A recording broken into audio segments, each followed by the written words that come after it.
जब मेरी शादी हुई थी तो मेरी उम्र महज 22 साल थी। पतिदेव की उम्र 33 साल थी। शादी के शुरुआती दिन में हमारे बीच सब अच्छा था। दिन में कितना भी झगड़ा हो लेकिन रात में पति को करीब आते देख हम दोनों भूल कर एक हो जाते।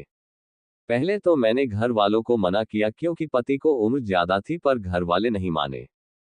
समय के साथ रिश्तों में खटास आती है, जो मेरे साथ भी होने लगा। अब क्योंकि मैं सिर्फ 22 की था तो खाली होने के बाद मैं अपनी सहेलियों से बात करती और जोर जोर से हंसती थी। ये बात मेरी सास को बिल्कुल पसंद नहीं थी। उन्होंने बोला, बेटा नई नई शादी हुई है, घर में ससुर हैं जेठ हैं, इनका लिहाज किया करो। लेकिन मैं आदत से मजबूर थी। समय के साथ साथ मेरी सास मुझसे नफरत करने लगी और मुझे भी इसकी कोई परवाह नहीं थी। शादी के 1 साल बाद मेरे पति को काम से विदेश जाना हुआ, जिसके लिए मैंने भी बोला तो उन्होंने बोला कि मात्र 2 महीने के लिए जाना है, कंपनी सिर्फ मेरा पैसा देगी, लेकिन मुझे तो बस जाना था। इसी बात को लेके हम दोनों में अनबन हो गई और मैं अपने मायके आ गई। फिर रोज हमारी लड़ाई इसी बात पर होती कि मुझे भी साथ जाना है और वो बोलते घर में माँ पापा अकेले हैं, भैया की तबीयत खराब है, तुम रहो घर पर। मैंने भी जवाब में बोला कि परिवार से शादी नहीं हुई है, तुमसे हुई है।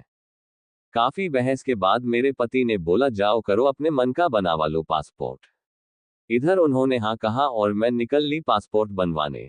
अब जब पासपोर्ट बना तो ये और गुस्सा हो गए और बोलने लगे, तुम सिर्फ अपने मन का करती हो। मैंने बोला, हाँ, मुझे कुछ करने के लिए किसी की ओपिनियन की जरूरत नहीं होती। बात आगे बढ़ी और सास तक पहुंची तो उन्होंने भी यही बोला कि तुम अभी चली जाओगी तो मैं अकेली हो जाऊंगी। सिर्फ 2 महीने की बात है, उसके बाद मैं इस शर्त पे रुकती हूँ कि मैं ये 2 महीना अपने मायके रहूंगी। उसके बाद पति बाहर जाते हैं और 2 महीने बाद वापस आते हैं, लेकिन वो मुझे विदा कराने नहीं आते। हमने जब फोन किया तो उधर से जवाब आता है, शादी की जाती है, एक परिवार आसानी से चले, सहयोग से चले, पर तुम सिर्फ अपने बारे में सोचती हो। अब ये रिश्ता आगे नहीं बढ़ सकता, मैं तुम्हें लेने नहीं आऊंगा।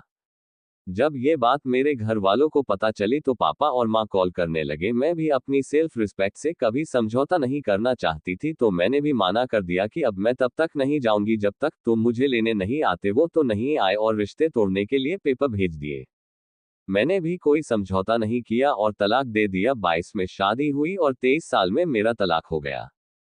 घर वालों ने बहुत समझाया, लेकिन मुझे मेरी सेल्फ रिस्पेक्ट प्यारी थी। आज मेरी उम्र 30 साल है। 30 साल की उम्र में मैंने फिर से शादी करने का फैसला लिया, लेकिन अब असली समस्या सामने आने लगी। 30 की उम्र में मुझे 45-40 साल के पुरुष मिलते, या तो इनकी पत्नी मर चुकी थी या फिर कोई तलाकशुदा था। लेकिन अभी तक मेरी दूसरी शादी नहीं हो पाए है क्योंकि मेरे पर एक ठप्पा लगा है। दूसरी शादी का ताव में लिए गए फैसले अक्सर गलत होते हैं।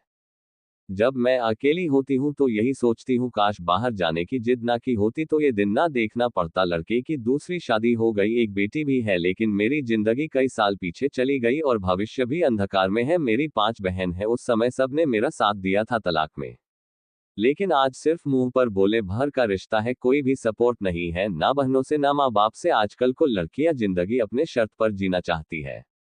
तलाक लेना या शादी तोड़ना एक बहुत ही आम बात समझती हैं, क्योंकि फिल्मों और सीरियल में यही दिखाया जाता है। बिना पुरुष के सपोर्ट के और प्रोटेक्ट के हम लड़कियां कितनी भी काबिल हो जाएं, मन में एक डर हमेशा बना रहता है। लेकिन कोई पुरुष आपके पीछे है तो वो डर मन में नहीं आता। ये बात अधिकतर महिला नहीं बोलेंगी क्योंकि इससे उन्हें अहम को ठेस पहुंचती है। आज की लड़कियों से मैं ये बोलूंगी कि कुछ भी हो जाए, कभी भी छोटी छोटी बातों को आधार बनाकर तलाक जैसा फैसला मत लेना, क्योंकि इसके बाद तुम्हारी जिंदगी और भी बदतर हो जाएगी। अगर मेरी बात किसी को बुरी लगे तो क्षमा करना, किसी को ठेस पहुंचाने का कोई इरादा नहीं है। अगर बात अच्छी लगे तो कमेंट में बताना।